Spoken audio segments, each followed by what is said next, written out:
శ్రీకాకుళం జిల్లా పలాస సామాజిక ఆసుపత్రిలో వికలాంగులు తీవ్ర ఇబ్బందులు ఎదుర్కొంటున్నారు. వైద్యులు సరైన సమయానికి రావడం లేదని వారు ఆరోపించారు. ఇచ్చాపురం లాంటి సుదూర ప్రాంతాల నుంచి ఉదయం 7 గంటలకు ఆసుపత్రికి చేరుకున్నా కూడా వైద్యులు రాక కోసం పడిగాపులు కాస్తున్నట్లు వాపోయారు.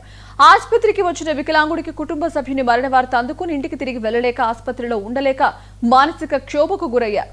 ఉదయం 9 గంటలకు ఆసుపత్రికి చేరుకోవాల్సిన వైద్యులు మధ్యాహ్నం దాటినా కూడా రాకపోవడంతో రోగులు అసహనాన్ని వ్యక్తం చేస్తున్నారు. అయినప్పుడు కూడా ఇప్పటికీ ఒకరికి కూడా చూడకుండా లేకపోతే వాయిదా వేయాలి ప్రైవేట్ ఇల్లు రాని చెప్పేసి వాళ్ళు ప్రైవేట్ క్లినిక్లో వాళ్ళు వైద్యం చేసుకుని తర్వాత సుఖపడి మాకు సూపరింటెండెంట్ గారు కూడా లేరు అందుబాటులో.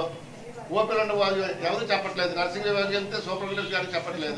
నర్సులు దమాయించేస్తారు. ఏంటి ఎంత దారుణమైన పరిస్థితుల్లో వైద్యం బాగుంది, వైద్యం బాగున్న పరిస్థితుల్లో ఇలాంటి పరిస్థితుల్లో కూడా వీళ్ళందరూ కూడా ఇక్కడ ఇబ్బంది పడుతుంటే కనీసం కూర్చోడానికి కుర్చీలు లేవు, ఫ్యాన్లు లేవు, వస్తుంది కరెంట్ లేదు. శ్రీకాకుళం నుంచి విజయపోతుంది కదా, అక్కడ నమ్మడం ఉంటే చూస్తారు.